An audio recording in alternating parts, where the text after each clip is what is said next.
everybody. Great to see you. I appreciate you all being here. Let me get my chat back up. We'll say some hellos real quick. Of course, it's gone into top chat. I'll catch that now versus finding out halfway through the stream. We got Whip Swirl, Sand Creek Aquatics 2, Chewy LTD. I know we had some other people before that, but that's as far up as it will let me go. William Pridemore, Anthony's Fishy Friends, John Cox, Amy with Sand Creek Aquatics 2. Rolling on through here. Danikin Aquatics, what's up, Kenny E? John McKenzie, Lefty3213A, or as John says, Lefty lots of numbers. I appreciate you all being here tonight. I want to welcome our newest member, joined before the stream, Furloughs Aquatics. Eric, thank you very much. I appreciate that, buddy. I'm sure you're either lurking or going to catch it on the replay. So I want to say a huge thank you to you, and welcome to the Fish Room Fever family. Hey, BJ Palmer, Mr. Fish Sir, Carrie Habercorn, Sarah Lynn Snow. Sarah, sorry you're having the pond issues. I hope you get that resolved quickly and easily. What's going on? She had some leaking issues in that outdoor pond that she's setting up. So, bummer. But yeah. So it's always fun when you've got to go fix stuff right as you're getting something set up. That's always frustrating for me. Mm-hmm. So tonight we are going to talk about some different things in the hobby that I myself, and I know a lot of people will DIY versus buy. But before we get into that, Chattanooga Ed's got some stuff to tell us about. He went on a little mini fishy adventure today. I did. I went out with Bob Kaler, and we went to our favorite fish store, Aquatic Aesthetics. It's in Chattanooga.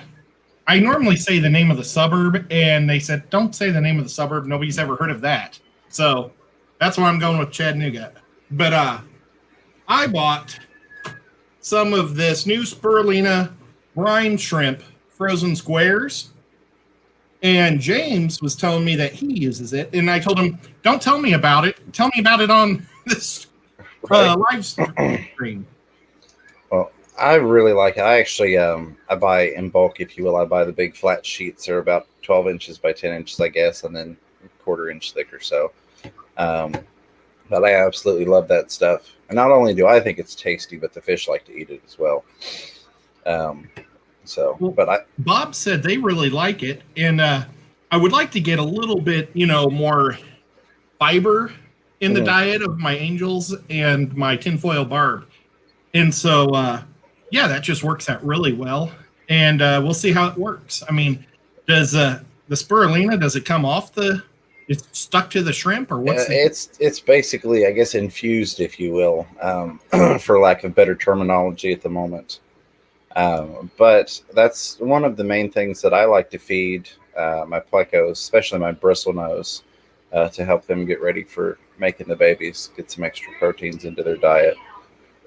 And then everybody loves it. The guppies love it. A lot of times what I'll do, because like with most frozen fish foods, you thaw it out in water, you end up with kind of that slushy mix of really small particulate stuff that kind of sloughs off. So a lot of times I'll come back and feed my guppies with that because it's, much smaller pieces, and it's also great for the babies in terms of those little particles getting in there versus having that stuff, dumped into, even the angelfish tank or Imita plecos or whatnot. Those really fine particles, you're kind of just polluting the water. Whereas if you could take it and use it for the guppies, it actually has a use. Well, if I figure it out and they like it, I'll try to get some of the sheets. I just bought the squares. I highly recommend it. I see that John Oliver's in the chat. Yeah, we got John Oliver. We got several people came in after the hellos. Grumpy Mike's Fish is in here. Maria Z's in here. You're throwing down a $5 super chat. Says, hi, Fish Room Fever, Ed and everyone. Hope everyone is having a good night. Thank you for that, Maria. I appreciate it very, very much. Having a wonderful night here. I hope you are as well. Always a pleasure to see you. And we got good old Grumpy Mike coming in pooping on the stream. Thank you for the super pooper chat, my friend. Really do appreciate that. Always appreciated the continued support. Ooh, Ed's getting fancy over here. I am. I'm getting super fancy. I got some super scissors. Ooh, they got like a little thing on the end so I don't poke my eye out. Now, that's for the beard trimming? I don't want to get it that close to my face because I will poke my eye out. Yeah, please don't. But yeah, it's for getting the tops of my valve because I have a valve that's just covering the top, so I can just choop choop choop and get rid of my valve at the top and make it nice and short and pretty again for a haircut. So that's pretty cool. I've been wanting to get that for a while. Those are nice. And then this is a thing of moss. Ooh. That my fish store owner forgot about. He had put it in his sumps, in his betta tanks, because he has I don't know what it would be called. Those cube things for fish to put fish in, but he keeps bettas in each one, so all the bettas have like 10 gallons each. Right. He's got a nice setup there. Yeah, it's real cool. It's real big. But he threw these, he called them coconut husk moss things. And of course, I also got some Windalove and something. The Windala stuff. I love Windala. Some really nice size pieces there. Oh, very nice. And then he gave me this extra little baby chunk. But I really wanted the moss. And check this out. It like overgrew the husk. So it's like huge. Oh, nice. So I'm going to split that in half. Looks awfully brown here. It's more green here. And I'm dripping all over myself. I'm going to put that all back in for now. But I'm going to put two of those, or I'm going to break that in half and put it in two of my baby tanks. Like my nursery tanks. Very cool. Yeah, and that stuff gets a lot of microorganisms and particulate up in it, and it's great for the little fish fry, besides being a good hiding spot if you've got them in with the adults still. So, yeah, that was pretty cool. It's a different type of moss. So, yeah, I think that'll work real well, but it grew out of control. You know, you just showed me what a normal one piece would be, but it got huge, so. Yeah. Absolutely love the mosses doing that. I've got like the moss mats I make. I've got a couple that have been sitting for quite some time, and it's based off of a square like that, and it's completely covered the bottom of a 10-gallon. The way it's just grown out in every direction, it's made a nice carpet. So. See, I want to get a couple of those from you too. I mean, yeah, absolutely. I was going to buy 2 of those, but maybe I'm going to buy 3. That way, all 5 of my tanks that have lights right now will be ready, and then I'll just got to get the other 3 set up. Absolutely. Whatever you need, Ed, just let me know. Carrie Habercorn coming in with the $3 super sticker with the fist bump pair. Exercise guy. I appreciate that, Carrie. Good to see you. I hope you are having a wonderful day. And thank you very, very much for the support. We're actually hitting right at the camera tonight. I'm loving that. Hey, you're getting good. You're getting really proficient. I'm working on it. After as many as we've done, which is thanks to you all and your support and donations and super chats and stuff, I've gotten some good practice in. Oh goodness. Well, the reason why I said John Oliver is today on Mob Guppy. Mm-hmm. I didn't catch the date, but they're going to be having a table sale in Arkansas. Oh, nice. But I checked it. It's 10-hour drive from my house. So I don't know if I'll make that one or not, because that one's awfully long. But he said that John Oliver will probably be there, and that'd be pretty cool to meet John and the Mob Guppy, and absolutely anybody else that might be there. So definitely. I don't know. That's next month sometime. And if you're a little bit closer than we are, it's definitely worth the drive. I tend to find that anything that's within 5 or 6 hours of us always ends up being worth the trip to go out and do those things. For sure. And I did get my my Circle City Aquarium Club membership stuff in the mail. I am member number 12. Oh! So they definitely recycle those. Well, that's funny. Unless they're going downhill, or not downhill, but downwards, like I suggested. Yeah, that's possible. When they get to 200, they're shutting the doors. They only got 11 more people they can take, so you better join quick. Absolutely. Join now, and you get a free year. I thought that was very, very cool. I didn't know that was going on when we signed up, and I said, "Oh yeah, it's buy a year, get a year free." And I was like, "Heck yeah, you can't beat that." Oh wow, John from Select Pet said that Mob Guppy is 1 sub away from 500. If you've never heard of him, it's kind of like if you go to a barbershop, an old-time barbershop, and a bunch of guys sit around and goof off. That's what his stream is all about. So if you're an old guy, I suggest going. An old guy like me. There you go. Nicholas Webb, how are... Oh, sorry. I didn't mean to cut you off there. I guess we're a young buck like John. John from Select Pet. Yeah. Nicholas Webb with a question. Says, quick question. Battling staghorn, CO2, high flow, zero phosphate, dosing with aquarium liquid carbon to try to fight. Full ammonia cycle at 0. 26 degrees Celsius for temp. Swapped food for tetratropical to extreme. The one thing I'm not seeing on there is what you're doing in terms of lighting, which is generally the first thing I'm going to go to and say you probably want to dial it down a bit, either in terms of intensity or more often in terms of how long you're running it throughout the day. Sometimes both. Generally speaking, if we dial that light back a little bit, it looks like you've got most everything else under control. So that kind of just leaves lighting to be a potential factor there. I'm sure we'll have several people chime in with some ideas, but kind of my first go-to is if you've got stuff growing in there you don't want, A is your lighting, and then B, as Ed likes to point out, stick more plants in there that you do want in there to soak up those nutrients and get it away from the stuff that you don't want. I found out, and I've only had this happen in one tank, but I've had people mention it before. And it's not just the Easy Green in particular. You can do it with any of the fertilizers. But I had one tank where everything was going great. I said, I'm going to add some Easy Green to that tank. Boy, did the hair algae just take off after I did that. Apparently, I was at kind of just the right balance for all the plants in there. And then I added all those excess nutrients into the tank. And the algae, not just the hair algae, but also the algae on the glass, took over. So sometimes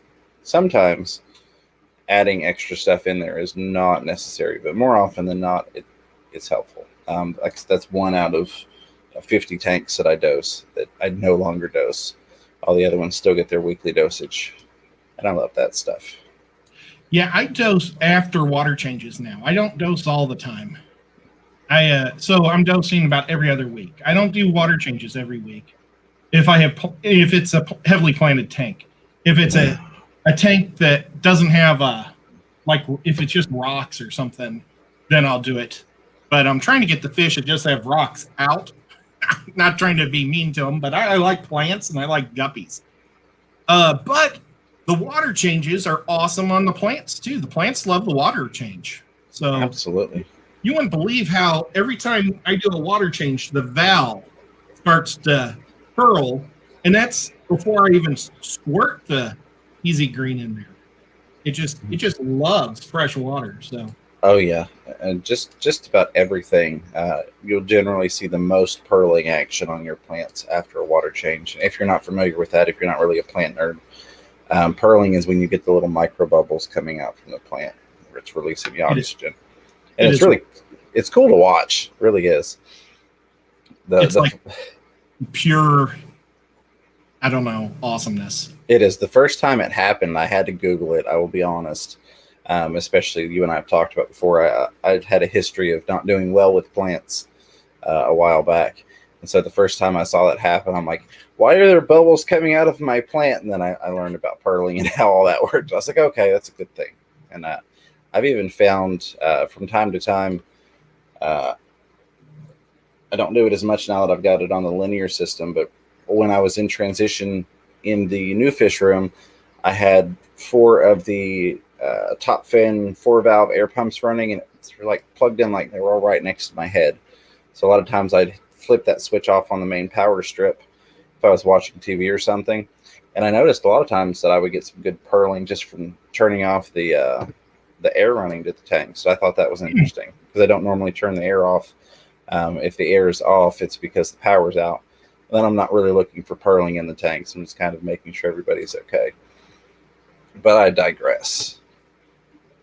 Candy, how are you? I appreciate you being here. Dragulair, Justed Powers, Oddball Aquatics. What's up, Haley? I hope you're doing well. Those yellow shrimp I got from you when we were up there have exploded. They are popping out babies everywhere. So thank you again for those.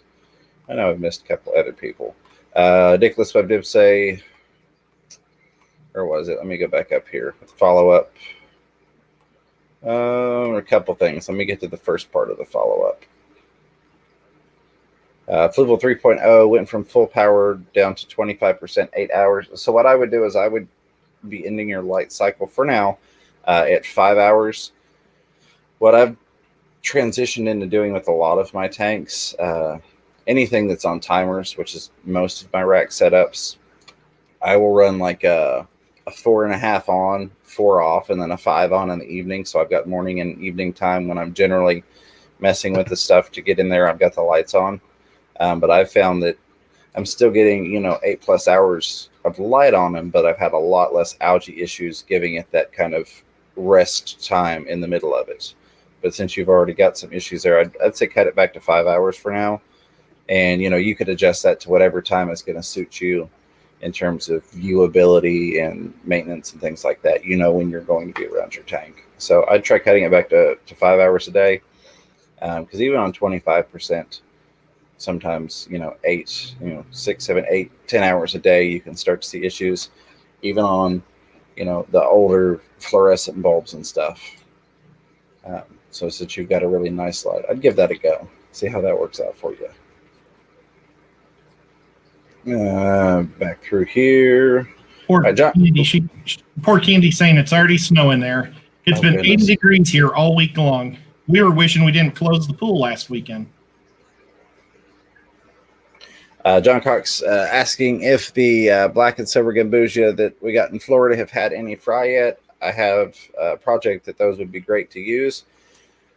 They've probably had some, but they're haven't pulled any fry. And those guys are really, really aggressive eaters. They go after anything and everything. So I'm sure that they are simply eating any babies that pop out in there. But I can definitely get you some, John. Next time you're coming through Knoxville, just let me know. And we'll get you set up with some of those guys. We'll get you a nice little colony set up with some males and females. All right. I think we're caught up. So, did you have anything else you wanted to get into before we hit the main topic tonight? You know what? I think somebody was talking about my my video that came. Well, not my video, but Danikin did a video or a tour of my place. I see that now. It came out yesterday, and I was surprised. They told me during Redfish, Bluefish, so I had to watch it afterwards. And he did a wonderful job. My fish room was only like half done. I would say it's now about 75% done. But he did a wonderful job. Thank you so much, Kenny, for coming out. It was so much fun being able to hang with him for a week. And he was really nice and polite about my tanks. He wasn't mean. When I was watching, I was like, oh my gosh, why didn't I take that out or this out? Or, but I appreciate all the nice things everybody's saying about my tanks. I really appreciate it. Absolutely. I wish you would have come out now because I've got so many more that are filled and nice. So there was Carrie Havercorn at Chattanooga Ed. Chattanooga. Hey, Chattanooga.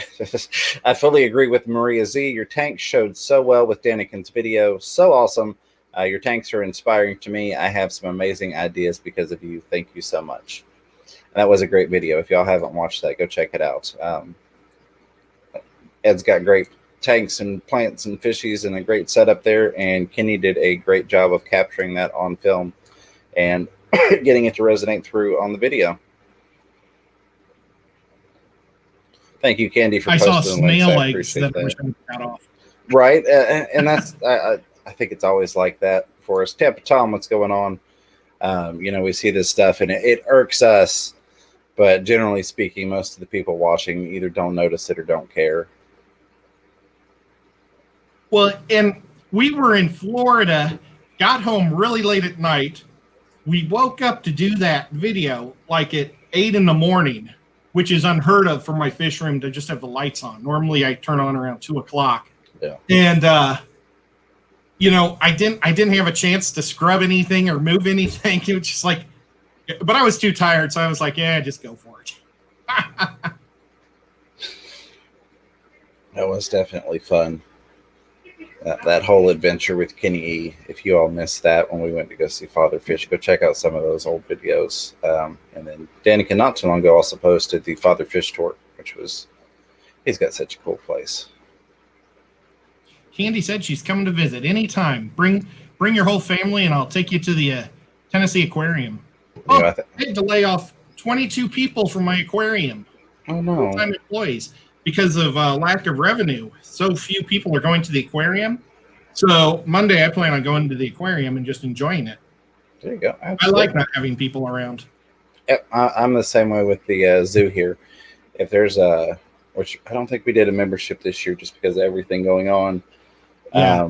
But with like if it's calling for light rain, or even me, I don't mind just full on rain. Those are my favorite times to go to the zoo because most people don't want to go out in it, and the animals actually enjoy it. I see a lot more animal activity when there's a light rain, and a lot less people. Like you said, that's less crowded. My favorite time to go.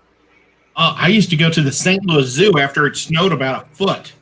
I mean, it would take you an hour and a half to get there because of the traffic and bad roads, but they always have to open the zoo to feed the animals every day. Right. And they would plow all the roads in the zoo, and you would see grizzly bears playing in the snow because they don't hibernate because they're getting fed all the time. They'd have the polar bears are having fun, the otters, everything is having fun in the snow.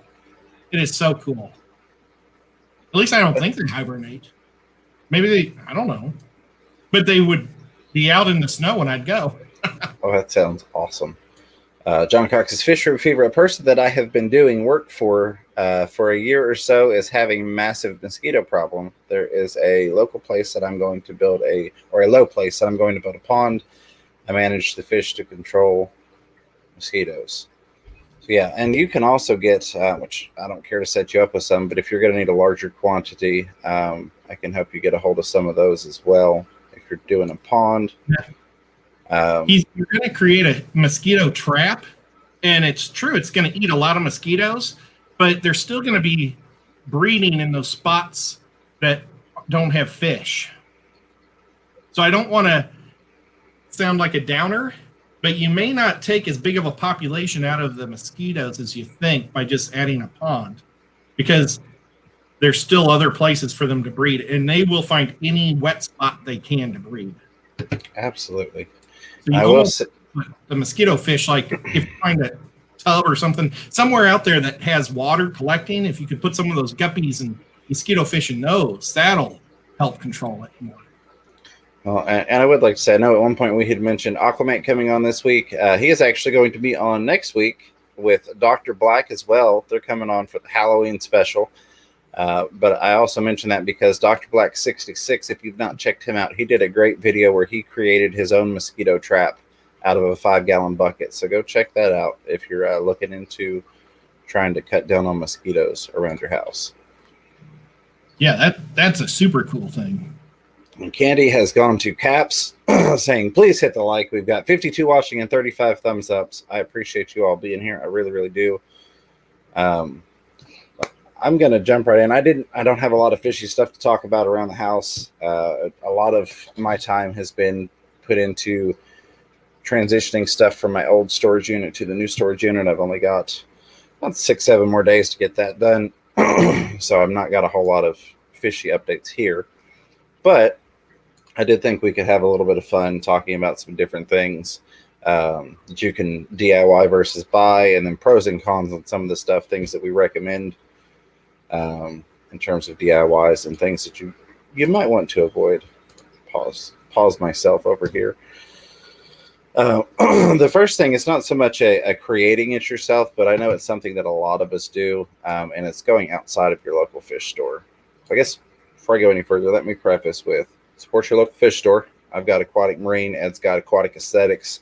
Whatever local fish store you've got near you, support those guys. We want to keep those around, especially with the influx of online retailers. And there's nothing wrong with that. You know, Aquarium Co-op is a wonderful resource that I know a lot of us enjoy.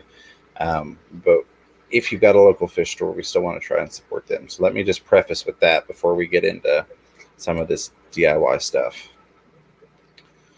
Indoor Fishing Insights is Fisher Fever. What you think about DIY overflows versus a box? If the DIY version needs a pump, is there a difference? So I don't generally recommend DIY overflows if you're not familiar with DIY plumbing and I guess the physics and the mechanics of how all that works. So it is super easy to build a DIY overflow and sump setup and end up flooding your fish room or your house out because you didn't do it right, or you didn't take things into consideration, or you didn't know exactly what you were doing. I'm a huge fan of doing stuff like that, and I am actually going to do a DIY setup on the 220 gallon. It is not drilled, so it's going to have a DIY overflow setup. I am going to be using an aqua lifter, which is something to help repressurize. Let's say you have a power outage and it breaks siphon on that overflow.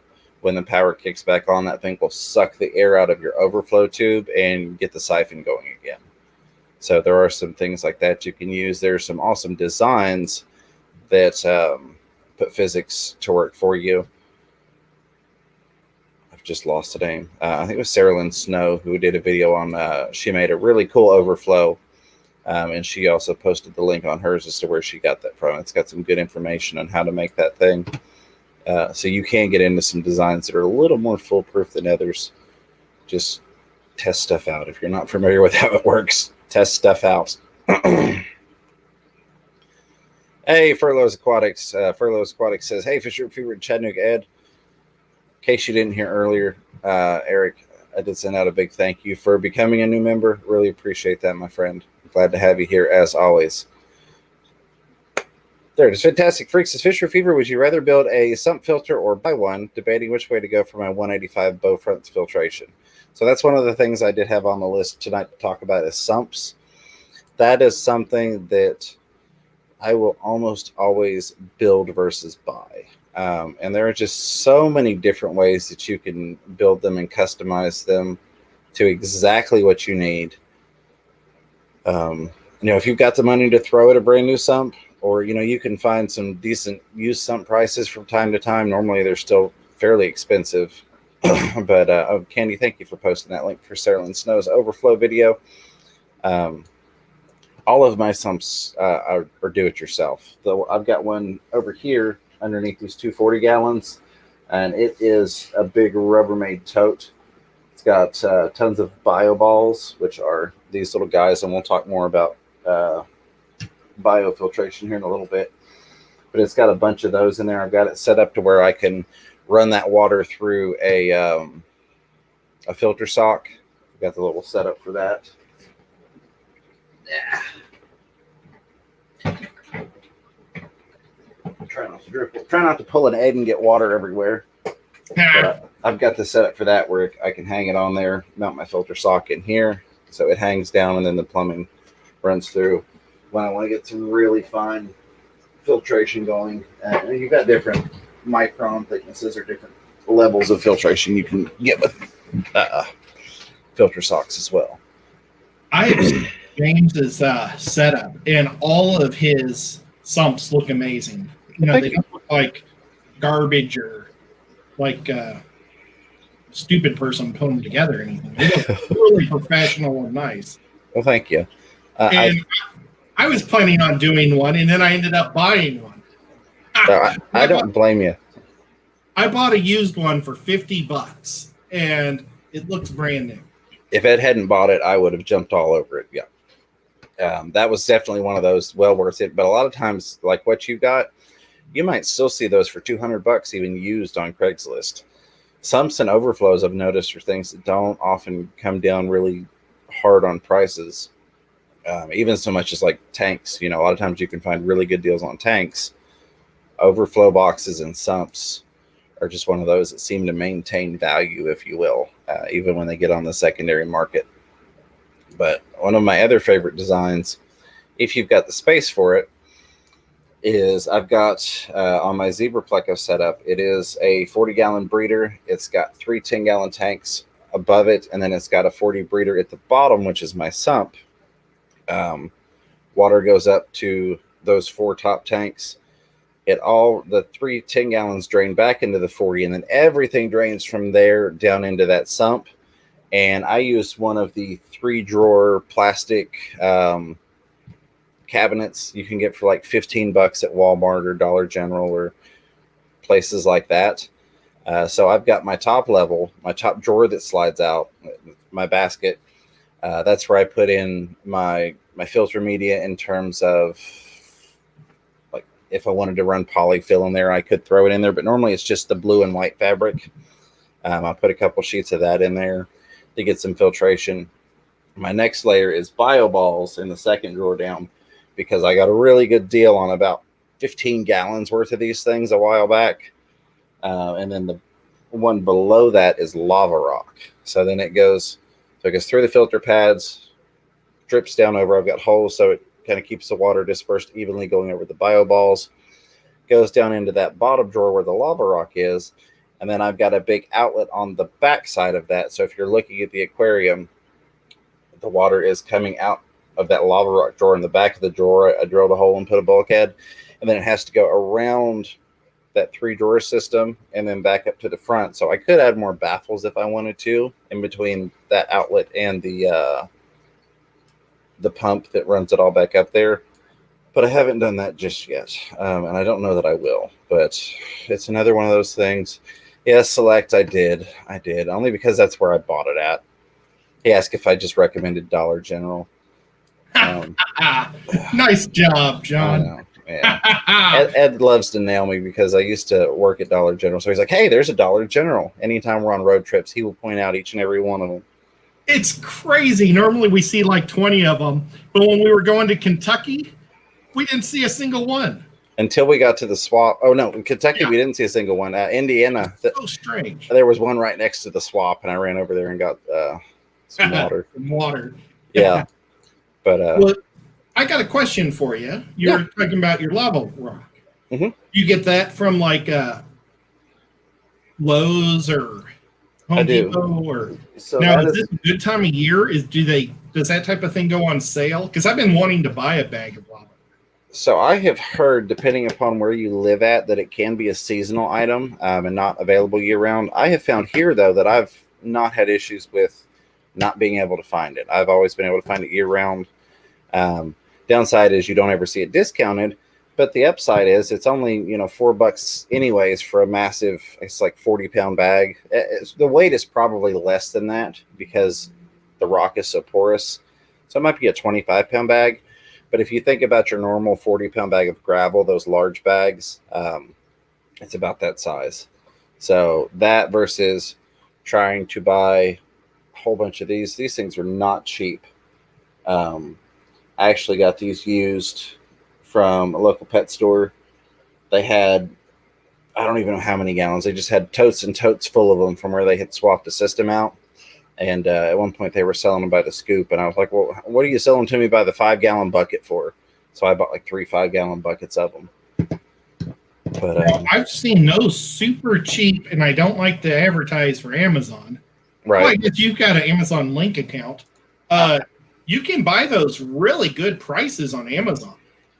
I've seen some, but I honestly, for the price difference between the two, I would rather go with Lava Rock okay. versus these. Now, the one caveat there, I guess, would be in saltwater, which I wasn't really in touch on it because most of us are doing just fresh water. But in saltwater, I would go with these versus Lava Rock, only because I personally never tried Lava Rock in saltwater setups. So I don't know how that interacts with everything on saltwater, and that's a whole different ball game. But if we're doing freshwater, which is what most of us here are doing, these are awesome. And I've got the Piranha Project is going to use these. I'm actually going to take all of the bio balls because I'm switching both of these tanks over to sponge filters and taking them off of the loop system that they're on with the Sump. So I'm going to get all of my bio balls, and I'm going to build basically a massive bio ball tube that water comes down through, and I won't go way deep into detail, but it's most people on here won't know what I'm talking about. But if you remember Ed, Aquarium Knoxville here in town, they've got that massive tube that goes up, and it's like 12 foot high, and it's just stacked full of these things. It's their massive clear tube. Yeah. So I'm looking to kind of do something similar with clear tube. If not, I will use something else. But that's kind of one of my plans. I'm going to put that to use. Well, you know what? I remember where I got the bio balls. I bought 4 big bags of bio balls. They're like the size of like the medium-sized potato chips, but filled, no air. I got them off Wish. I think they were $2 a piece. You know that Wish website? Yeah. I think you're ordering directly from China. And a lot of stuff. Yeah. It takes like a million years to get to you, but I was like, I didn't even know what I wanted them for. It was when I was laid up in the bed from my back surgery, and I had nothing to do. And that's when I started watching the Fish Tube, because I couldn't do anything but lay in bed. And so I watched Sean Peck and Corey doing things all the time. Right. And then I went on that Wish, and I ordered a whole butt ton of those things. And then I ordered a couple of T-shirts, and I got them. I said, I think I better go super big. And so I went like with a 5X. And when I got it, I ended up giving it to my 14-year-old niece because it was like a medium girl size T-shirt. It was so terrible. But don't buy clothes off Wish. But you can get some good deals off the fish stuff. I've had some other issues. I've got several pairs of really, really nice, expensive tactical pants that I bought offline that all came from China, and they're a Chinese extra large versus an American extra large. And let me tell you, there's a big difference in the two of those. But yeah, clothing sizing can be an issue, bringing stuff in overseas. So S, hey, how are you? Good to see you. It says Fish Room Fever, do-it-yourself backgrounds versus the ones you buy. Is it worth it to buy the backgrounds? So I think that one is basically going to come down to, of course, the money factor. If you just can't afford the pre-made ones, then you kind of get pushed into the option of the do-it-yourself one. The second thing is going to be time. Do you have the time to do it? For a lot of people, it's not worth fiddling with do-it-yourself stuff if they don't have the time to fool with it and they have the money not to have to worry about it. And I found myself, back when I was at Dollar General working 6 days a week, a lot of times I would say, well, I don't have the time to fool with that. I can make something myself, but my time is more valuable, and I have the money to just go ahead and buy the stupid thing, as much as I hate to do it. And I ended up doing that a lot. But if you've got the time to do it, and then, of course, just the general ability, are you a handy individual, or would you like to attempt something like that? Some people look at stuff like that and go, that's going to be messy. I don't want to touch it. And that's fine. I can understand that. But if you're the type of person that likes to experiment with stuff and build your own things and design your own stuff, and you don't mind getting your hands a little bit dirty, I would certainly go with a do-it-yourself background before I would break down and buy a background. And again, I've got a lot more time than I do money, so that again, that's a big factor. Yeah, well, my whole life, I've always been a crafty guy. Yeah. And I've been into fish tanks since I was a little kid. And my dad never did backdrops, for any of it, because he was just trying to produce guys. It was just mean potatoes with my dad. But I wanted my tank to be real pretty. But, I had no money coming in. And what money I did get, I had to put into G.I. Joes. So I couldn't put it into backdrops. So, man, I've tried just about everything you can think of over probably the last 4 decades. I've used really cool wrapping paper as a kid. The problem with that is it gets wet and it falls apart. Right. But I've gotten, when I was younger, my grandma had different colors of aluminum foil, and they were so cool because I bought blue and green, or maybe I took them from her. But you kind of crinkle it and put it behind your 10-gallon, looks super cool. Right. I mean, there's a lot of great things. It really depends on what size your tank is. If you want to paint it, painting's super easy. Yep. But like aluminum foil. If you can get a different color aluminum foil, or maybe your crafting can spray paint it a little. I don't know. That might be a really good, cheap way to do it. There's so many great ways. What I did was I painted my walls so they would just blend in with my tanks. Absolutely. Amy Sacred Aquatics saying, Fisher Fever, do you still have the angelfish behind you? Are the ones you got from me still doing okay? Yes, so they are back here. Nathan's are doing great. Haven't had any issues or losses or anything like that. And this actually has, I was going to talk about that as well. It's got a fake background in it. It's actually got little ledges built and all that great stuff, and it wraps around the overflow in there. I did not do this when that was in the tank when I got it, but that's a spray foam with some sort of covering over it, and then it was painted. But it's really cool, and it's super texturized. But just all the fish are doing great. And then Furloughs Aquatics with the $5 super chat says, Ed, that shirt is everything, LOL. With your people eating tasty animals. Gotta love that. Eric, thank you very much for the $5 super chat and your support, buddy. You should have that thing showing up fairly soon. So that's all I'll say on that. Get back on here. I know I'm getting a little bit behind when I get into builds and DIYs and people ask, how do you do this? It's easy for me to digress into the details. Pew Fish Zone, hey, how are you? Says Fisher Fever, you need to do a video on the Sump to get YouTube money. Yes, I do need to do a video on a Sump. Right now, I'm trying to convert all of my video files over to where my new editing software is. That way I can get that done. But that's a pain in the backside, especially because a lot of those files are large. So it just takes time to get everything over. But that's definitely something I need to do. I've got a couple other things coming up, and some of the things we're going to talk about tonight kind of touch base on that. I'm going to be a dirtbag when James comes over to hook up my sump for my betta wall. I'm going to videotape the whole thing and make a video from that. Absolutely. And you'll probably see it in 2 years. I'll just go on your channel and download it off there and upload it to mine. The hardest thing for me with this betta wall, I've got pretty much all the hardware and everything. It's been eating the animal crackers. It is so hard to eat 45 pounds of animal crackers. I'm down to the last, I think, 12 pounds maybe. Yeah, you'll get through there eventually. Just chuck the rest of them out the door as people go by trick-or-treating. Let's see. Bill Witt says, hello, Fish Room Fever and the Shoal. Bill Witt, how are you? Appreciate you being here, buddy. And thank you for your continued membership. I was going through earlier today. I want to say killing time, but I wanted to go back and kind of show some support for everybody. So I went through my members list and went to all my members' channels and watched at least one, tried to watch 2 videos from all of the members. If they had 2 I hadn't seen out. So a lot of cool stuff. I can't get to all of it, even in the time we've got left, but we've got a lot of cool people making videos in the Fish fam. Where did it go? There it is. For my mug. There it is. Grumpy Mike's Fish. I should have known. With $5 super chat says, is it Tuesday yet? Is it Tuesday yet? It's not Tuesday yet. I appreciate that, Grumpy Mike. What's Tuesday? What am I missing here? That would be the Diego stream. I get to hang out with Diego. Mm-hmm. I don't know what's on Tuesday. I don't know. You're going to have to remind me here, Grumpy Mike. I'm missing something.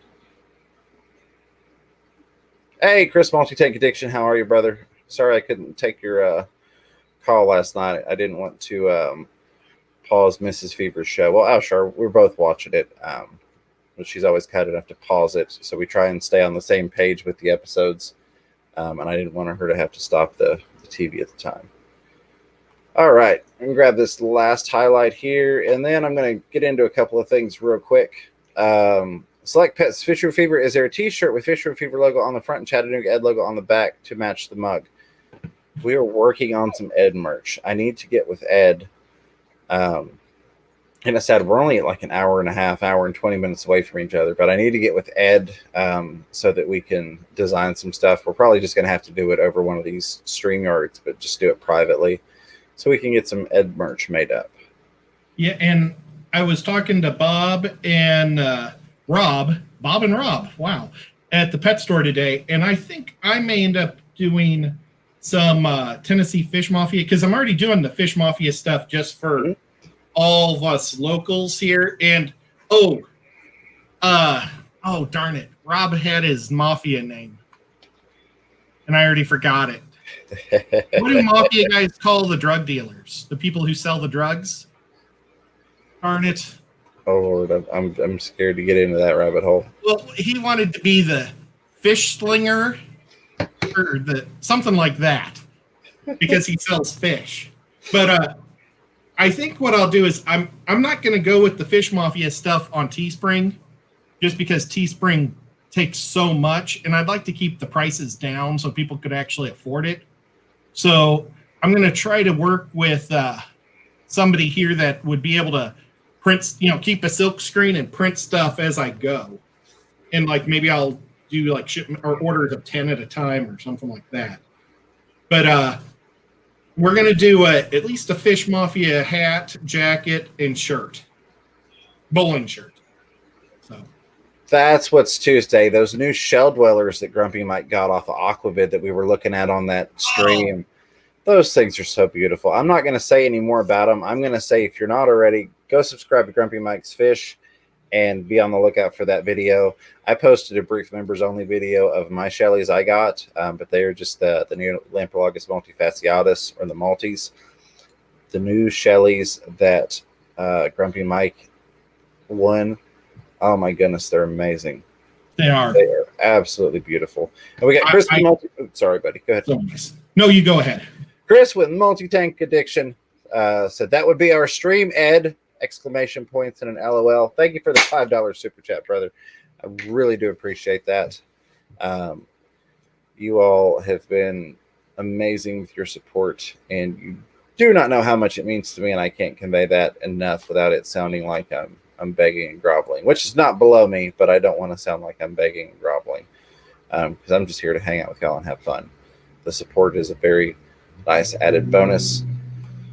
Mary Page Flynn, hello. In case I missed you on the hello. And all right. I'm going to try and burn through a couple of things real quick here, since we're about halfway through the show already. Time flies when you're having fun. And Furloughs Aquatic says, I want to do some booze like Mike. Oh, God, they are amazing fish, but I'm not going to get lost on that because I could talk about those guys for a while. So in terms of do-it-yourself, DIY versus buy, filtration is a big one. We talked about sumps a little bit. Another thing you can do, and I don't necessarily recommend it for everybody, I would say just go to your local fish store, buy a sponge filter, order a sponge filter from Aquarium Co-op if you don't have local fish store. But you can build your own sponge filters. And I've done that before, especially if I needed multiples, and maybe again it was one of those things, well, maybe I don't have the money to buy 30 sponge filters, but I can buy the refills off of Amazon and do it myself with plumbing that I already have. But that's one that really, it comes into play more if you're doing a lot of them and you're crunched on cash, if you will. But the biggest factor is designability. So maybe you want something that isn't out there on the market.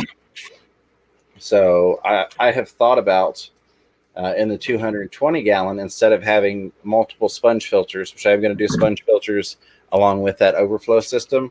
But instead of having multiples, kind of taking that double hook sponge filter design that you see, that's usually smaller ones, and doing a DIY version with 1-inch tubing that would actually end up having two of the sponges on each side, and just a lot of air running through it to clean up. So that's one of those that you're not going to find that specific sponge filter anywhere. There's things similar, but not to the scale that I need.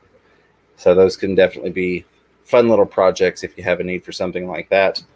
Box filters, which I don't know if I did the video or not. I was looking the other night, and there's some videos up that I don't really even remember doing. And then a couple I remember doing that I guess never made it up. But this is one we talked about towards the beginning of the channel creation, and that's the do-it-yourself box filters out of a Betta cup even. I've got that one, and then I've got this one. This one I've actually got a T in it because I like to use this for another purpose that I'll talk about here in a minute. but it's just real basic. I just drilled some holes in there. You could run your tubing down, either PVC or if you've got some of the plastic uplift tubing. I've got gravel in here, but you can use the you could use lava rock, the ceramic pellets or cylinders is a big thing to go in here, and then it brings it back up and pushes it back out there after it's been filtered through everything. So that's one of my favorite little things to do with these betta cups. That's pretty cool. Turn them into box filters. Wow. Another thing you can do if you've got lots of fish, like lots of live bears. Right now I've got several different endlers and things that they're only dropping 1 or 2 fry at a time. And maybe you don't have enough breeder boxes for all of your tanks and all of your fry.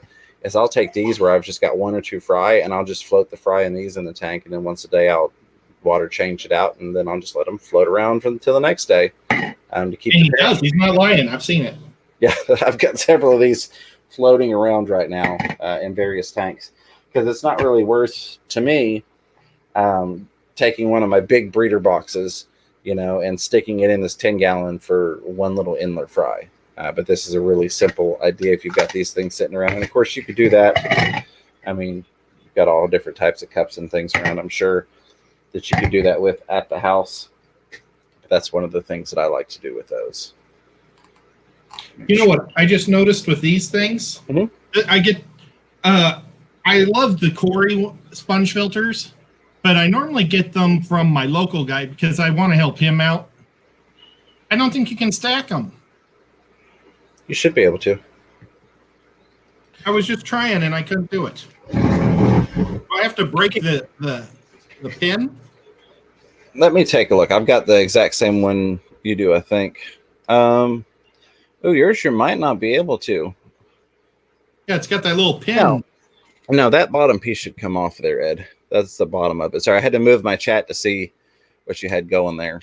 Because that bottom piece is the piece I recommend you pull off there and clean, that most of the time people don't think is detachable. I didn't think it was detachable. Yeah, hold on a second. Let me grab one real quick. Wow, I didn't mean to derail this. Well, the Corey's one. Oh, look at that, folks.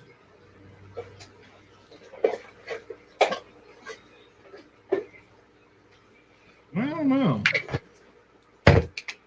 Now, what brand is that? Is that the Aqua Top? Oh, my chair's Solutions. Aquarium Solutions. Okay, I think I've got all of those in tanks at the moment. So yours may vary slightly, but you should. I've yet to find one that didn't break down like this. You should be able to break, and it takes a little bit. So you got your base, and then you've got that little piece you're looking at there. So you should be able to stack them, because then you've also got that sits inside of the sponge. And then you've got your little cap, and then you've got your tube. So if you do the exploded diagram look at this thing, see if I can do that here. Yeah, you should be able to stack those. I just did. I wasn't watching. I just didn't break it down. Yeah. And that bottom piece that you were having issues with, that's the one that I recommend cleaning when you start to see issues with flow, that a lot of people don't even realize that it comes off of there. But that's where you get your clogging issues at. All right, let me put this back together. And we're going to... Look, I made a medium big one. Yep. All right. My chair has sank on me, but that'll be okay. We'll work with it. All right, y'all can still see me here. Good. Get down through here. I don't see anything highlighted. So I'm just going to keep on rolling through with the topic since we're getting down to the last 35 minutes or so. We touched on box filters. There's not really a quote-unquote do-it-yourself hang-on back. Of course, we're all fairly familiar with the ideas of hot rodding or hang-on backs. Like Corey's videos are one of the main sources that I would recommend for looking at that. Putting your pre-filter in there and then using sponge in the back of your hang-on back versus continuously replacing the little filter inserts every month, the cartridges. But that does bring us to the filter media, which we talked a fairly good bit about already. But, bio balls versus lava rock, I would go with lava rock. I use lava rock in a lot of my systems. And I actually also incorporate it into the decor. So like that right there is lava rock. There's lava rock there. This needs a trim because I actually have a lava rock divider that goes straight down the center here. And that's when I know I need to pull valve, is when my valve starts to root up and creep through there to the other side. But there's the biggest things with filtration is, again, replacing, if you've got a hang on back, doing your sponges in the back versus those cartridges. Hey, Big Yak 35, how are you? Jesse Camacho, how are you? Says, I'll offer you a DIY you can't refuse. Yeah, I love DIY stuff. I really, really, really do. And then getting into this funky setup here, that's the box filter design. This here, the reason I've got the T on the end of it is because I use this on my do-it-yourself water polisher. Now, you can just take a water bottle, which this has got a big mouth on it, but your standard size water bottle, hack the bottom of that thing off, shove your filter floss up in there, and you can do your, Lord, I just lost the word for it and I just said it, your water polisher that way. Oh. This one, what I like to do is this PVC fits perfectly on one of the power heads that has the smaller intake tube on it. So I've got a T on it, and just to keep it safe, because we are sucking water through there versus pushing water through there, to make sure I don't suck up the polyfill into that impeller on that power head, I've got the T on here, and then I just take and wrap a piece of that blue and white filter pad around there and stick a rubber band on it when I'm running it. So it's got more intake area on there, but less chance of sucking up the polyfill into the impeller system. And then you'll just see my power head with this attached to it, and it'll polish the water up versus buying a water polisher. Now, have you ever tried a diatomaceous earth filter? I have not tried the diatomaceous earth filters. That was one that they talked about in the book we discussed a couple weeks ago. And I've not tried that one. I've not even seen it before, but I am very curious about that. We're going to have to try it. I got a whole bag of this stuff. Absolutely. Grumpy Mike's Fishes Lava Rock is an amazing filter media. T-Bones Fishies, what's going on, buddy? Says, Fisher Fever, does lava rock change the water parameters like pH? Lava rock, is very, very, very neutral in terms of little to no changes whatsoever. If there are any changes to the water from lava rock, it's so minute that you're not even going to notice anything. And they're just like Chad Crott said, it's inert. I've never found anybody that's had any issue with lava rock versus if you get into some of the other things that are going to get in your water and, like you mentioned, affect pH. Lava rock, you don't have to worry about it. And the stuff is super, super, super porous. So it's great for all the little nooks and crannies for beneficial bacteria to gather up in there. Yeah, I've never noticed anything with it either. Yeah. You think it's because it's not a sedimentary rock. It's they call it igneous?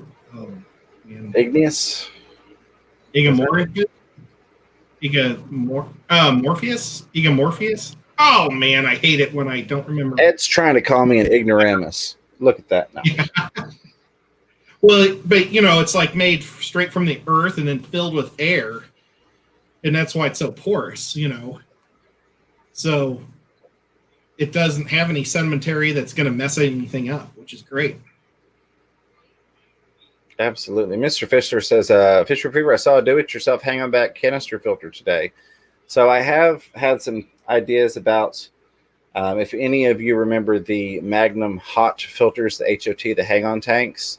A way to, it was basically a hang-on canister filter that was produced by Magnum. It was similar to the Magnum 350 canisters, but it had a flat side and it hung on your tank. I think Greg Sage still uses some of those, if I'm not mistaken, but he's modified some of it. I've looked at a couple ways to do stuff like that, but it's not something that I've ever had a need to dig into, so I haven't. That may be something, one of those things that if I ever run out of things to film and I'm like stumped, I'll go, oh, I'll just build a hang-on back canister filter and see how this works and make a video out of it type of thing. Just because there's not a lot of requests for it, if you will. Yeah, that's pretty cool. I used to have one, and I mean, it was kind of a DIY project. Yeah. There's you just filled your own stuff in there and hoped it did well. Yeah, and then you had to like change the plumbing out a lot. I know Greg's changed most of his plumbing out because the seals would break down and you'd run into issues. Big Yak 35 says, Fish Room Fever, working in the fish room, living the dream. I'll have to catch the full stream in a few.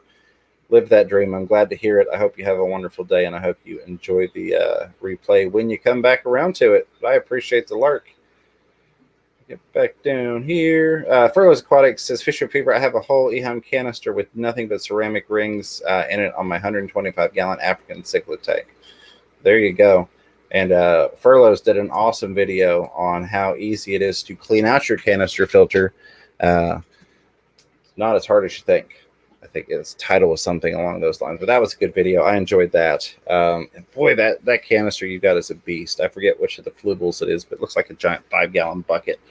You're cleaning that thing out. All right. I've got one of those that we can try to hook up. Absolutely. I'm always down for it. Is it the Flugel 6? I think it's the FX6 is what he's got, if I'm not mistaken. Yeah, I want to hook. I've got one. I haven't hooked it up yet.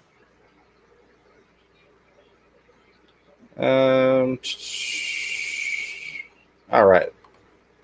Don't think I've got anything specifically directed at myself or you. So breeder boxes. This is one of my favorite DIYs for breeder boxes. There are some great products out there. Everything ranging from the cheaper, which are still kind of expensive, just mesh nets around a plastic square, all the way up to that big bad boy Mamma Jamma Zis breeder box. And then, of course, the Merino, which they're now packaged as Fluval. Same company, just different. But they've changed over to the Fluval packaging for the hang-on tank that runs the air supply in through it and drains back into the tank. I love those, but I tend to hot rod them. But one of my favorite projects lately, again, having some time to do stuff every now and again, has been making my own breeder boxes, especially because, Ed, as you've seen, some of my tanks are racked really close together, a lot closer than you would ever put them together.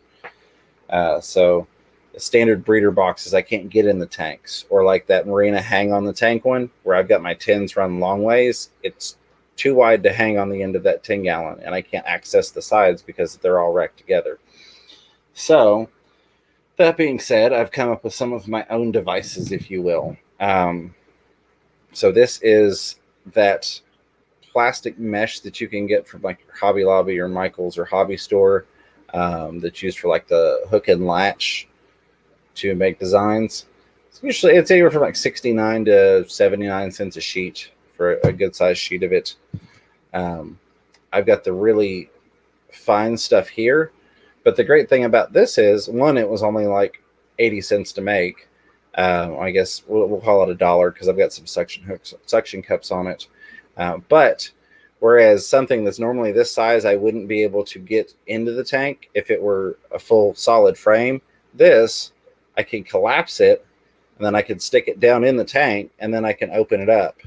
Now, if you've got the mesh ones that have the plastic rods, you could take all the rods out and assemble it down in the tank. But that's frustrating. I've had to do that once or twice before. So that's kind of one of the bonuses to this type of thing. Plus, you can design it exactly how you want it. And as many live bearers as I've got going now, I'm trying to just have one that constantly stays in each one of the tanks at all times. So if I'm going through and doing my dry checks, I can just pull them, drop them, and move on with life without having to search for breeder boxes. If you keep that thing in your tank all the time, think of all the bacteria that can grow on that. Yeah, absolutely.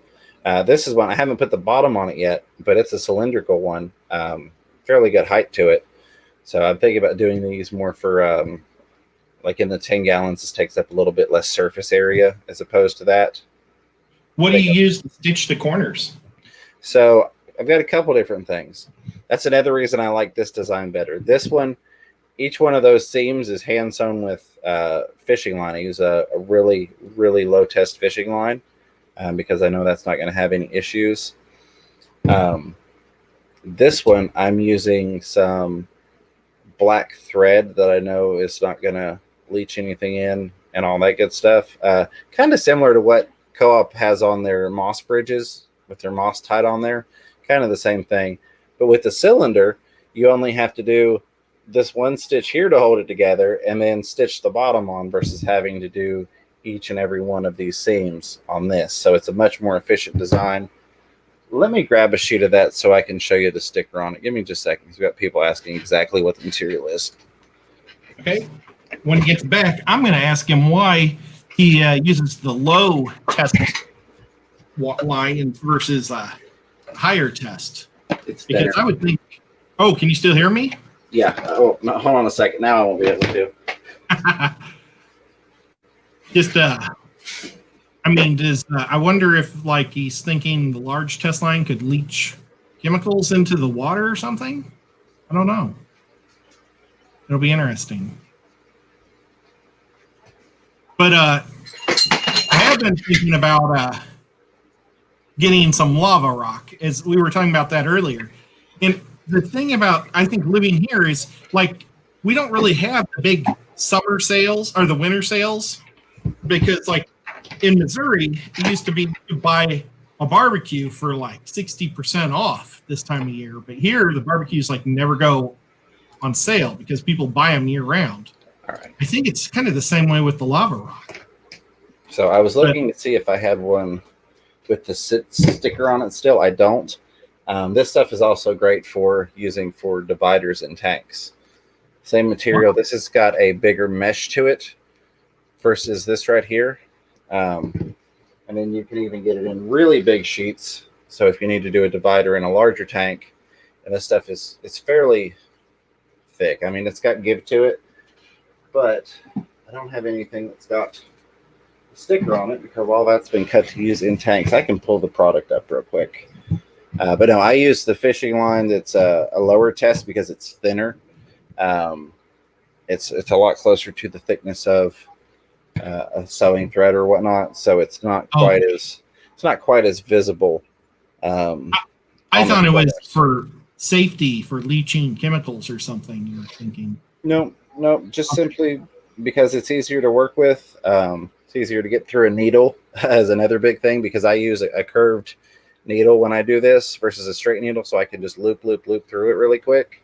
Oh, I'm sure it probably twists so much better. That makes sense. Yeah. But I enjoy stuff like that. I learned to sew when I was very young, so that's just a fun little project for me. I think it's called embroidery backing at stores, says Grumpy Mike's Fish. That sounds about right. I know at Hobby Lobby, it's down the same aisle where like their threads and stuff are. I'm going to try and find it real quick while we're discussing some of this other stuff. But yeah, and I mean, the concepts are limitless. Basically, I bet you that big piece that was like a 16 by 20 or 11 by 14. Mm-hmm. I bet you if you would take some real small PVC pipe and slice it down the long ways, mm-hmm. and then slide that into the PVC, you could make it real rigid. You can. And be really good for walls to divide up tanks or divide fish in a tank. Plastic canvas. Yeah, somebody's Kenny said embroidery. Nope, it's like Pet said embroidery backing is more fine like paper. The stuff is plastic. Yeah, this is definitely a plastic. This is a plastic mesh. Was hoping to find one with the sticker still on it. Hey, look, Zen Ginger's here. Hey, Zen, how are you? It's always nice to see Zen. Probably she's been here the whole time. I've just been too far away from the monitor to see. Select Pet says look at plastic canvas. Yeah, that's what I'm looking up. Let me get on here. Makes sense, Dragon Lair. Yeah, this should be it right here. Yarnology.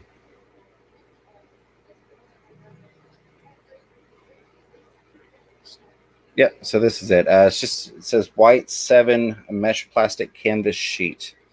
I'm going to screen share this real quick, and then we'll jump on to the next thing. I mean, the stuff's really cheap, though, so you could use You can make one of these for $1, and that's including the little suction cups I also got at Hobby Lobby.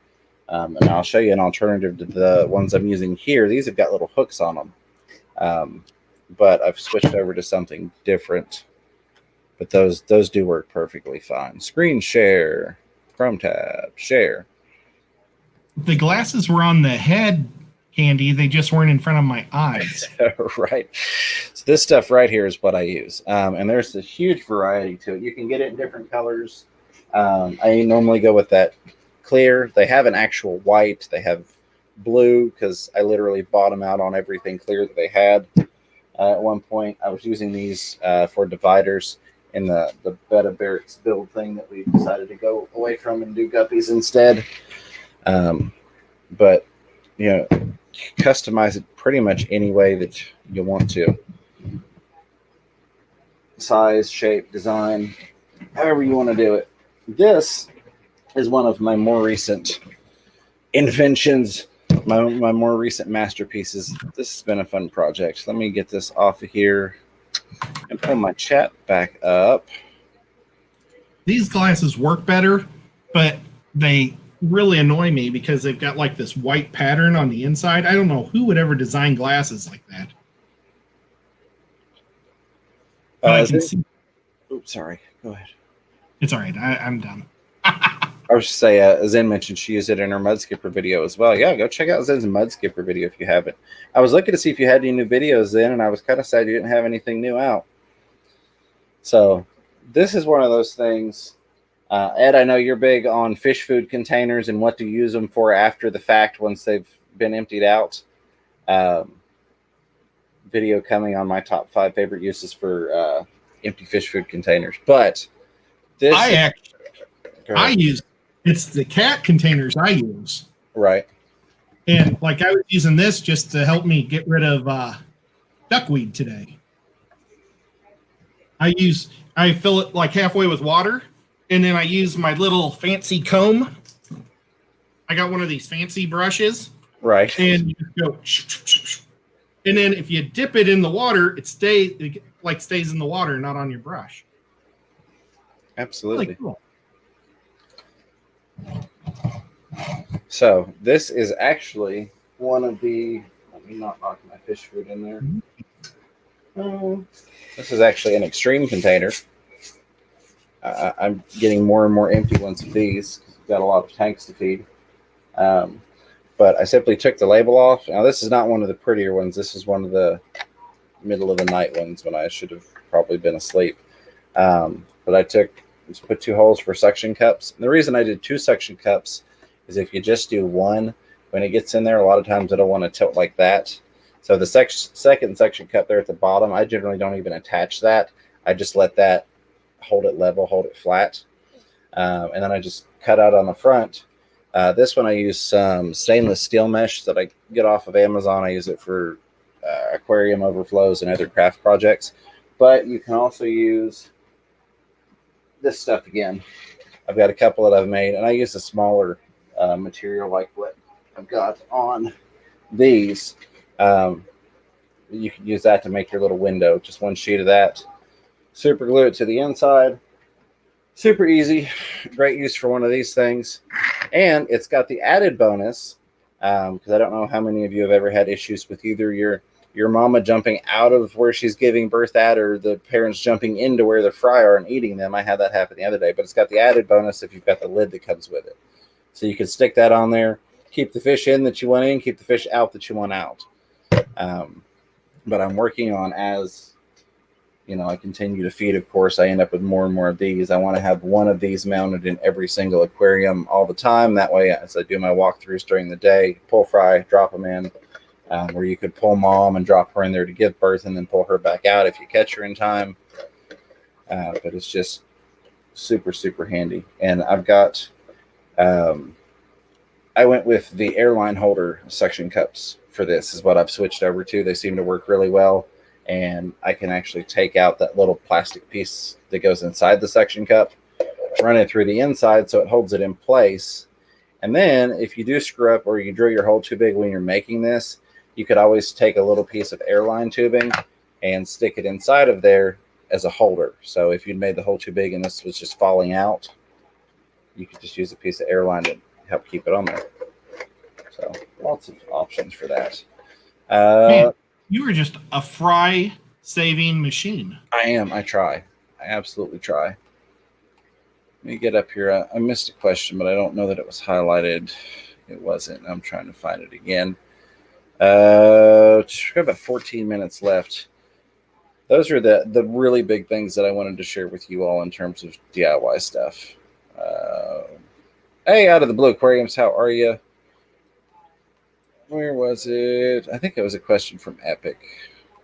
Have you ever done any DIY underwater filters or under gravel filters? I have not. I don't really use the under gravel filters. Nothing against them, but it's just not something that I've had a need or desire to use. So I've not had a need to hot rod one or do it yourself one. When I lived in Missouri, I used to do it. I used to take 5-gallon bucket lids and drill holes in them, and then just put a PVC pipe down it and run the air that way. Nice. And it's great. Really did. That sounds like a good way to do that. Where was it? I just had it. Oh, Epic Aquariums asked, build or buy a CO2 setup. So I'm not a CO2 person. I did a do-it-yourself CO2 probably over a decade ago, back when I was still killing plants, trying to figure out why I wasn't having success. I've seen some neat systems out there. I think the most important thing is, if you're going to do like a legitimate build of one, to get a good regulator. Now, if you're talking about just using like the tubes and the plastic bottles and stuff, those are neat, but those are a hassle to maintain from what I've heard. I had very limited experience with it, and then I just gave up on it again many years ago. But if you're going to try and legitimately assemble a semi-proper do-it-yourself one, the big thing that I have found in the research I have done is getting a proper regulator. Is going to make all the difference in the world versus trying to rig together your own regulator. Down through here. Hey, 44, what's going on, buddy? Good to see you. All right. Highlighted. Out of the blue grapes says, hey, Fisher Fever, nice to catch a stream. Hey, glad to have you here. I appreciate it very, very much. And he also said, love to go tea, Ed. I appreciate that. That's not the first time I've heard that today. I believe it. You get a lot of compliments on that thing.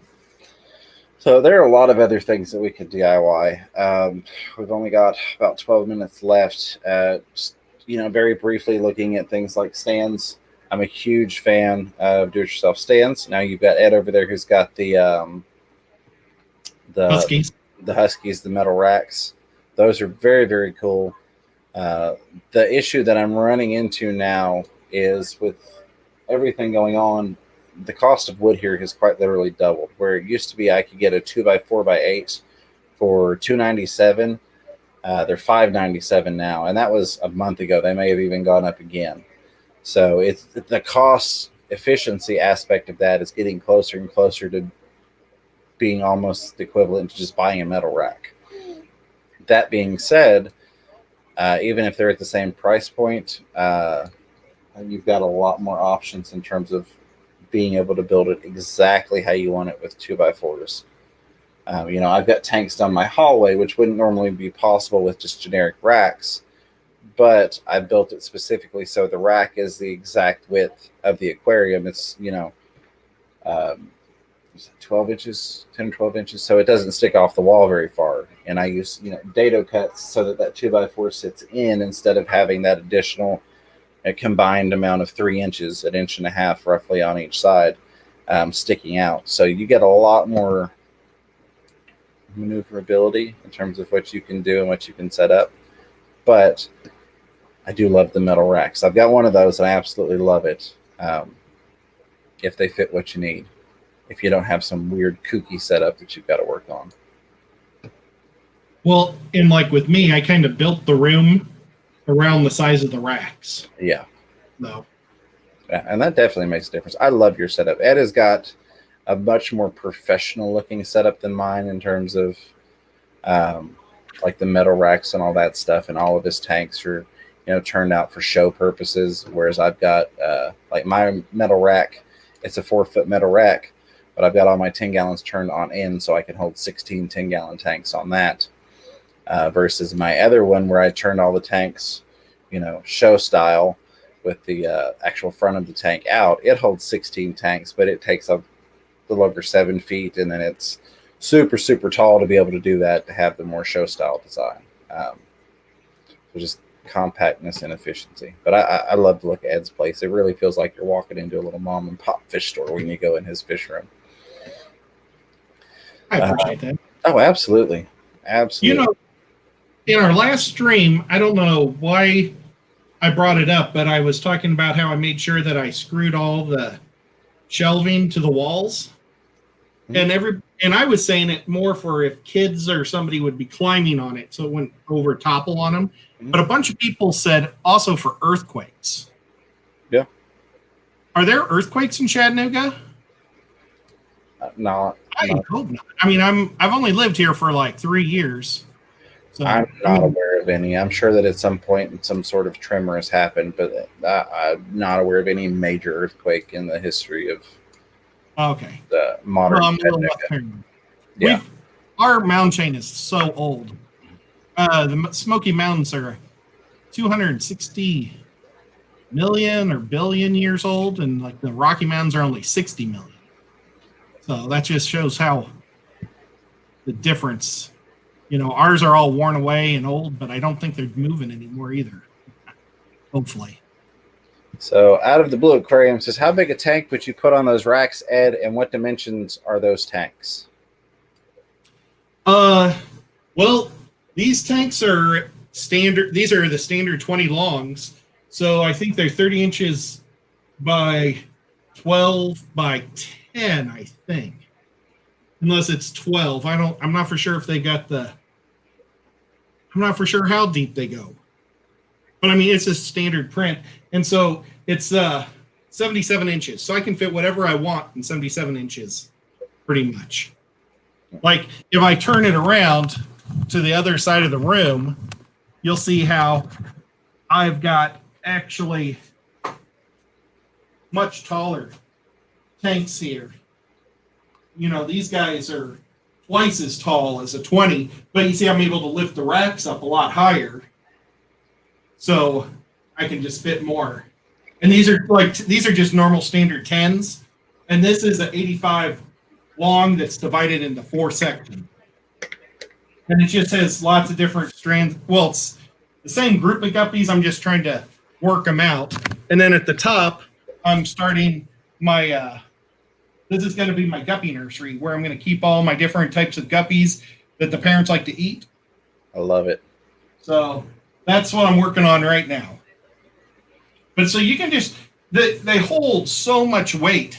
I'm pretty sure they hold 2,000 pounds on each one. You'll see it on the cardboard, when you buy the rack.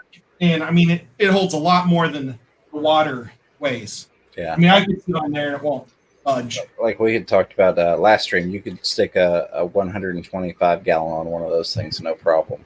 Yeah. Let me go back to standard layout here. Boom. There we go. Get my chat back up. But what I like about the racks is you can they come with 4 shelves, and I've only used 3.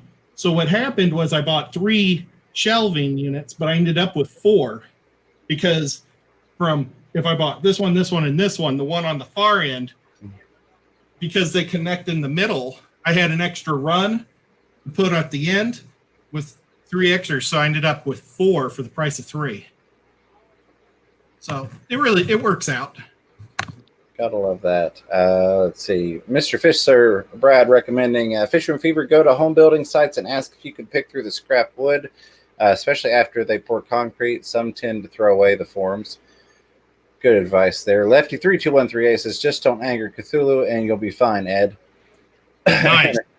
Then John Cox says, yes, Fisherman Fever. We have had 2 very mild ones since I have lived here. referencing the earthquakes. So possible, but Aquaballs has spent over $1,000 on this week on fish. I hope you got some beauties. I'm gonna have to head over there to your channel, see if you got any videos on them. Or maybe he got 2,000 ugly fish. Yeah, it's possible.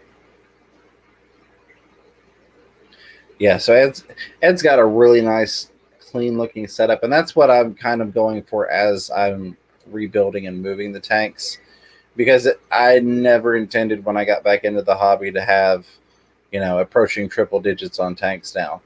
That was not the intent. The intent was I wanted one fish tank because I missed the hobby.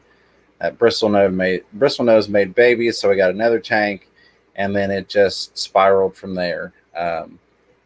So I didn't really plan ahead like Ed planned all his out and says, okay, this is how I'm going to build it. Mine was, shoot, I'm going to add another tank. Oh, I can shove a tank over here. Oh, I can put 5 tanks over here. So I'm trying to kind of streamline it. And I will say I'm absolutely loving having a label maker. That makes me sound crazy, but I've gone through with the label maker and I've labeled everything. So if you look at a tank, you can go, oh, that tank's got yellow neocaridina's, a pair of bristlenose albino plecos, and it's got Japanese blue spot endlers on it, So, and his son has a tag named Dominic right on his forehead right there. Yeah, that way I can keep track of the kids, because, who's got time for all that, right? And thank you, Dragon Layer. He put up the dimensions are 12, so they're not 10. So they're 30, 30, and then I've got the 10 at the end. So works real well. Pewfish 72-inch instead of 77. Jeepers. It's whatever the standard one is. The standard Husky at Home Depot is what I've got. And they've got 2 of them. They got a mega giant one that's 9 foot tall, and then they've got the 8 foot tall thing. That's what I've got. I've got the smaller of the 2. The smaller of the 2 big ones. So Pewfish Zone says Fisherman Fever, New Madrid fault above Memphis. Yeah, I've never had any issues with anything, even when I've potentially heard about it. Not enough to rip your racks down, especially if you've got them, screwed into the wall. I can't foresee you having issues unless something crazy just happens. I lived on that fault line my whole life in St. Louis, but we're so far away from that line. We're like 8 hours away. Tennessee is a really long state, and Memphis is on this side, and I'm on this side. Yeah. But who knows? It still might shake us. They said that one rang church bells in Boston the last time it popped. They used to always scare us all the time in St. Louis about how terrible it's going to be. We had to do classes, or not classes, but in class school. We always had to practice going under our desk if it happened and it worked. We had to have a plan. It was all crazy. I'm going to grab a couple of these questions real quick. We're about to run out of time, but I don't want to miss these questions, and I still want to say a thank you to the super chatters. Where was it? Nate says, swordtails in a 29-gallon. How many can I keep? Tank includes maybe 20 guppies, give or take, 3 pearl gouramis, 1 bristlenose, 2 copies. I'm wondering if that was Corey's or maybe CPD's. It says 2 copies. I'm sure it was an autocorrect thing. 4 neons. Any concerns? And a 29. Okay, so depending upon how you filter it, and not just meaning how you push water through it, but what your tank's biological load is, you maybe most people are just going to look at that list and say, no, you've got enough in there, don't put anything else in. And I don't necessarily disagree with them.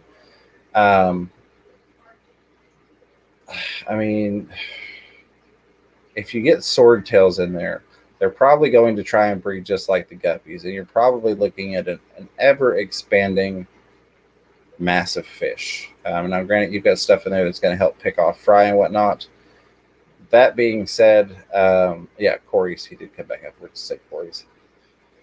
Honestly, if I was going to add anything, I would put a couple more Corey's in there, just so you've got more than 2 Corey cats. I would at least put 2 more in there. Generally, do a minimum of 3, recommended 6, with it being a 29 footprint. you could probably do 4 even with the load you've got on there and be okay, since they're going to be down at the bottom most of the time, more than likely. I honestly probably would not add any more.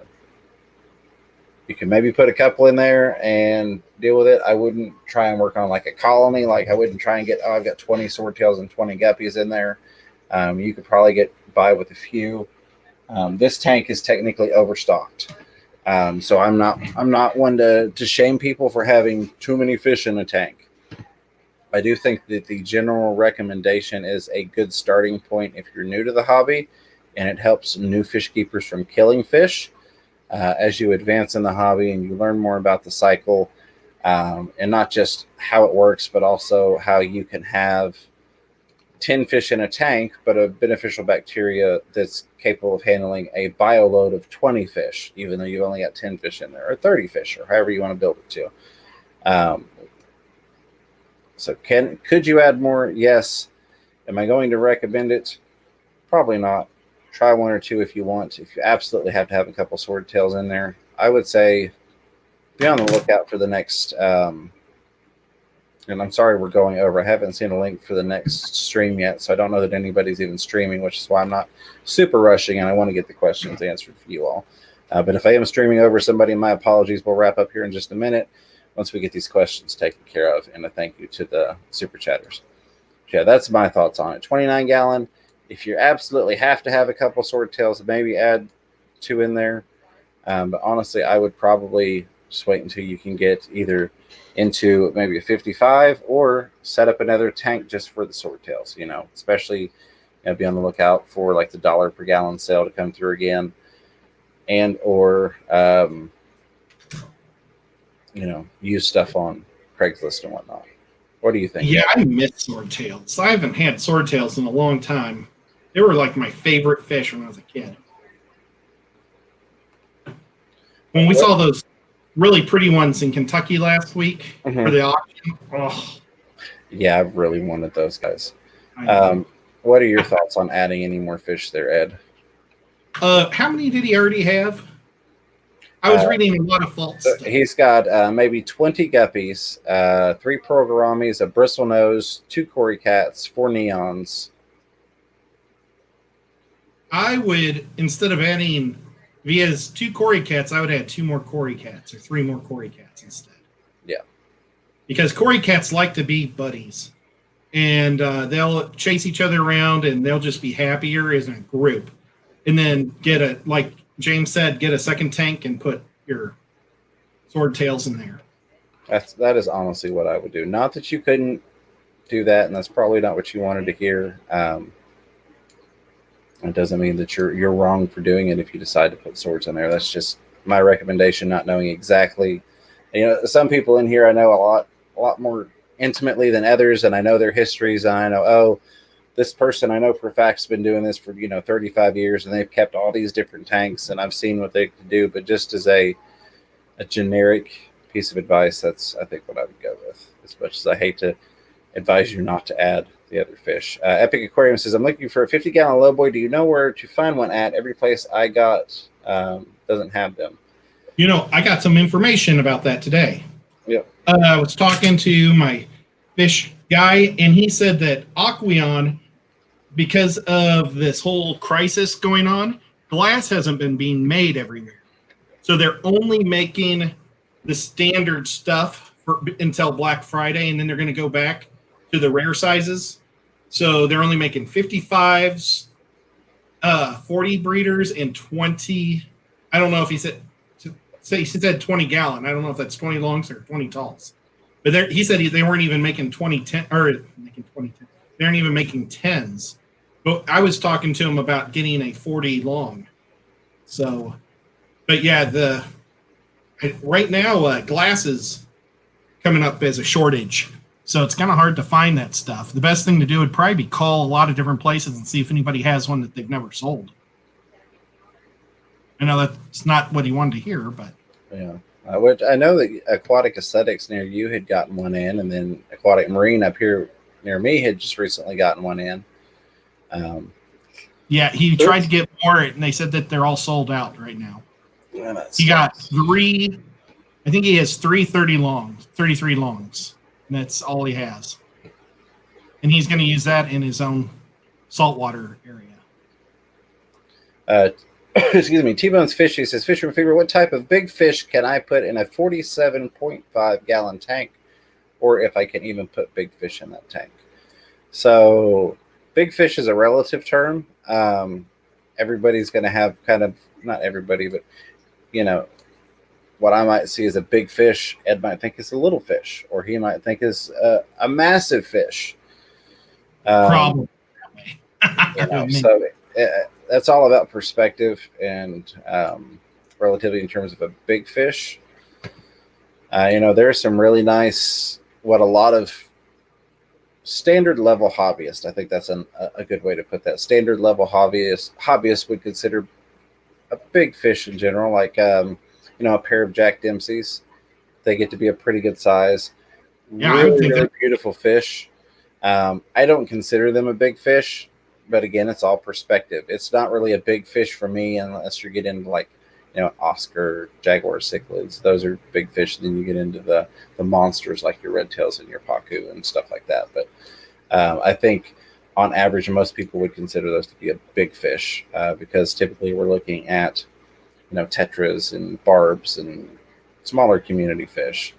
So maybe look into some of the different cichlids, just depending. You have probably got some pretty neat options being over in Australia. I think you're in Australia, if I remember correctly. So yeah, you could probably get by with something like that. Again, it really goes back to the same initial advice that we give anybody that says, what should I put in this tank? Well, the first question is, what kind of fish do you like? That was a horrible idea. If you don't like cichlids, then that's a horrible idea for me to recommend any type of cichlid. Angelfish are beautiful fish, but if you don't like angelfish and I say, hey, you could do some angels in a planted tank, that's a horrible idea to you because you don't like that particular fish. But feel free to message me, T-Bone. I think you've got me on Facebook. If not, it's Fisherman Fever. And I'll be happy to talk back and forth with you and work through any ideas you have and see what we can come up with that you would like. I'm jumping over the fault line stuff, though. I do really appreciate all the information just because we're already almost 10 minutes over. I want to make sure. Go ahead. Is there anybody live? Do we know? I'm not seeing a link for anybody. I don't know that Aquamate is doing the Saturday lives anymore, and I don't know if this would be Rumbles. And then again, Australia had the switch over where their time moved. So it's all kind of overlappy for about 2 weeks. And that's always an interesting time of the year when the time change happens for them, and then it'll happen for us.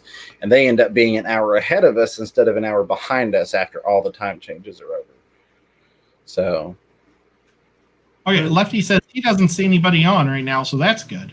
Perfect. Because if I had seen somebody's link, I would have done quick answers, a thank you, and jumped off here. But since I hadn't seen a link and I hadn't seen a live notification, I figured it was safe to snag these last couple of questions.